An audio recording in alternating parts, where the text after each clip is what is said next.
discussed last night, where you don't advise people to not pay. And I do the same thing. People say, well, wait, you're saying it's a scam, but you're saying go ahead and pay it. And I like the way you summed it up. Well, it's really fairly simple. I mean, since making that movie, many people come to me and ask me whether they should pay their income taxes or not, and I never advise people not to pay. And the reason I tell them, I say, look, I've done a lot of research. The Supreme Court has ruled that the IRS has no authority. The 16th Amendment did not give the IRS the authority to tax your labor and your wages. That's a fact. All right, the Supreme Court is the law of the land, and the IRS does not trump the Supreme Court. However, that being the case, the fact is, if the mafia would come to you and say, we want $2,000 a month or we're going to hurt you, I would not advise you not to pay them, because you may get hurt by not paying them. Whether it's legal or not doesn't necessarily matter. You're going to get hurt if you don't. It's the same thing with the IRS. They can hurt you. They can put you in jail. They can torture you. So if you don't pay them, you may get hurt. So I never advise people not to pay. I tell people, yeah, pay your taxes. Look what happened to Congressman Hansen. Yeah, Congressman Hansen's a great example. Pay your taxes. But you know what? Shut down the Federal Reserve System, and eventually you won't have to pay those taxes anymore. See, the IRS is a symptom of the problem. The real problem is the banking industry and the bankers in this country. That's where the real problem lies. That's the root of our problem. Well, that's why we've lost America, okay? So, yeah, pay your taxes, because if you don't pay them, you might get hurt. And I've heard all the arguments, what tax protesters say and so on and so forth. And I don't call them tax protesters. I call them the tax honesty movement, because they're being honest, at least. But the fact of the matter is, you're being forced, you're being compelled to pay it, because you're facing jail sentences, you're facing time, you're facing corruption of the courts if you don't pay, right? And so you pay it, because just like you pay the mafia. But with the mafia, at least you have the government to call and try and help you to get past the mafia, to protect you. Here you have nobody to protect you. The American people are living in a matrix.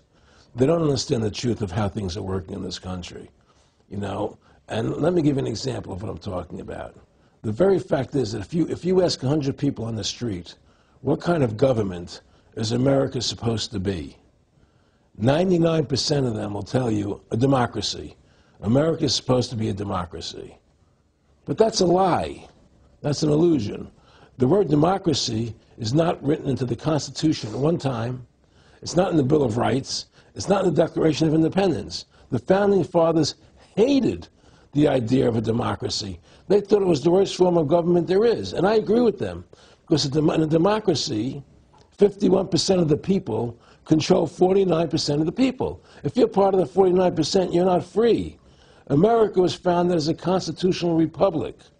And in that constitutional republic that we have, 99% of the people can't take away the rights of 1%.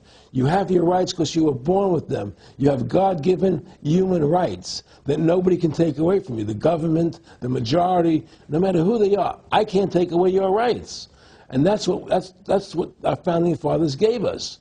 But the psychological operations that they do to us, they make us believe that we're a democracy and that majority rules. You see? And they want you to believe that. Because then they tell you, this poll says this many want this, and this many want that, and this many want this, and it doesn't have anything to do with anything. Well, Hitler was elected. Hitler was elected. Hitler did everything legally. And in a constitutional republic, a minority is protected against a majority. Wasn't it Benjamin Franklin, to paraphrase, that said, democracy is two wolves and a sheep voting on what's for dinner? Exactly. And then he also said, in a republic, the sheep would have a gun to protect himself. And that's the truth. America's not a democracy, but you ask the most intelligent people what form of government America is supposed to be, they'll say democracy. Because that's what they've been brainwashed. They've been psyoped into believing that. They believe that we're in Iraq. They believe we're in Iraq to promote democracy. The word democracy, you hear George Bush saying democracy means freedom. No, democracy equals New World Order. Democracy equals slavery. The word democracy is not synonymous with freedom. It's the opposite of freedom. Democracy is the worst form of government you can have, because it's majority rule. And the government can tell you exactly what they want to tell you to do, because the majority wants it. I don't care what the majority wants. I live my life as I choose. And if I don't commit violence, theft, or fraud against another human being, I can live my life as I wish. That's my choice. And if I'm allowed to make mistakes, because when you make mistakes, you learn from them. You grow as a human being. We're put on this earth to become the best individuals we can be, to fulfill our God-given potential. Right? We're not here to put on this earth so that the government can tell us how to live our lives and what we must do. We put into these systems and these paradigms. No. The same thing in health. You know, if you're sick, you have to have a certain protocol. Nonsense. You know, be individuals. Think for yourself. Have critical thinking. You know? And so what's happened is that because they've taught everybody that we're a democracy, which is not true, now, so then in 1913, they bring the Federal Reserve System into being, right? And now you have this Federal Reserve System, which then in 1913 got the right to create money for the government, when before that the government created its own money. Now the government, when it needed money, had to borrow it from this private bank called the Federal Reserve, which is a private bank owned by individuals, incorporated in Delaware. And so what happens is, now the government borrows money from them to fund the government. Then the government says, well, we have to pay these people interest. How are we going to pay them interest? Let's impose a tax on the labor of the American people, which never existed before, to pay the interest to the bankers. In fact, in 1980, Ronald Reagan said not one red cent of your income tax money goes to run the country. It all goes to the Federal Reserve. Well, it was the Grace Commission report that said that not one nickel goes to the infrastructure of the country. You know. I guess Reagan quoted that. Then. Right. And so, but the point I'm trying to make is that by creating this Federal Reserve System, the government now became dependent on these private banks for money. And they started taxing us, you see.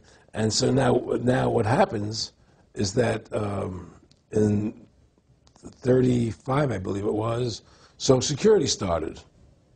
And they gave Social Security cards, said not to be used for identification, the Social Security number right on the card, right? And through Social Security, they started deducting money out of your paycheck. That was the first time they were ever could take money out of your paycheck, because people agreed to it because they thought it was going to their retirement fund. And so then when they instituted the income tax again, they started taking money out of your paycheck because Social Security could do it. And then they could do it again. You see what I'm saying? And so now they've even taken control of the tax payment itself. I mean, literally like you're a slave. They're Right. taking it right there when you make it. Exactly. They don't even trust the public enough to go Send and them pay a it check. themselves, yeah. Right. So they take it out automatically because they know people aren't going to want to pay it. So what's happened is that through the implementation of the Federal Reserve System, the government has become vested in these bankers, and they get their money from the bankers. And so then they impose a tax on us, which makes us more slaves, makes it more difficult for us to survive, right? Giving them more profits. And now what's happened is that through the Federal Reserve System, the bankers have pretty much taken control of our government. It doesn't matter Republican and Democrat anymore, because they're both the same.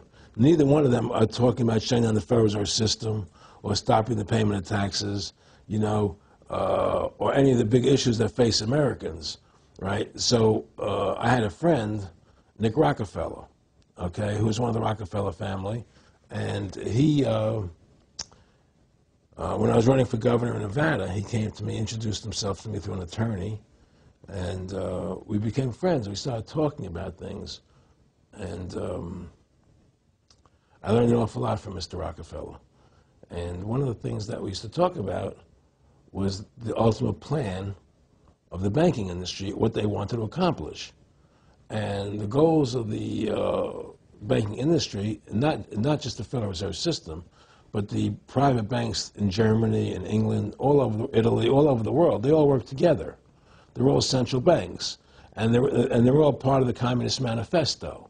You know, central banking is one of the major planks of the Communist Manifesto. We talk about America being a capitalistic country, but yet at the same time we have a central bank that plans everything for us, right? And the graduated income tax is another plank of the Communist Manifesto, right? So right there you have two major planks of the Communist Manifesto They've been brought in because of the Federal Reserve System, okay?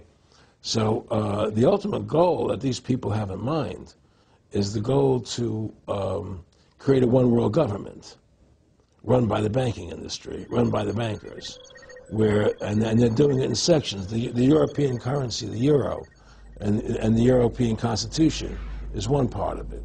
Now they're trying to do it in America with the North American Union, right? And they want to create a new currency called the Amero, right?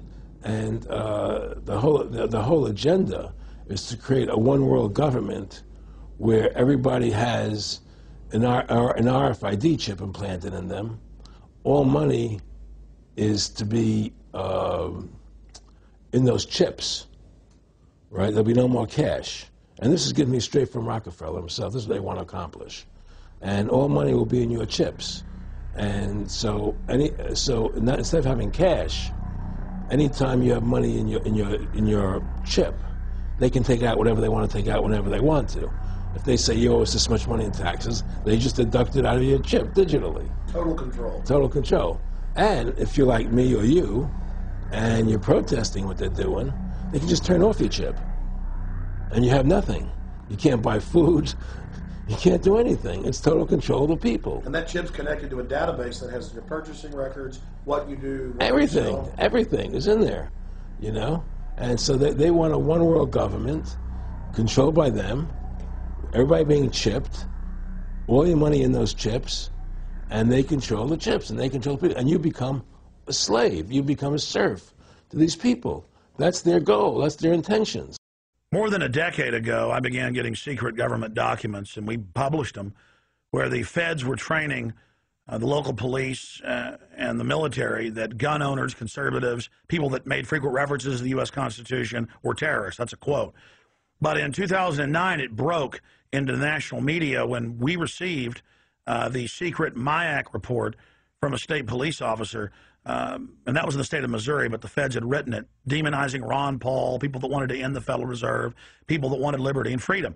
And now more secret reports have been released, like the Department of Homeland Security report, which the feds admit they wrote, that says returning veterans are the #1 terror threat in America, that gun owners are part of that #1 threat, that people buying ammo are the #1 threat. Think about this. You have these private bankers overthrowing the United States, and they're secretly training the police that gun owners and patriots and veterans are the #1 threat.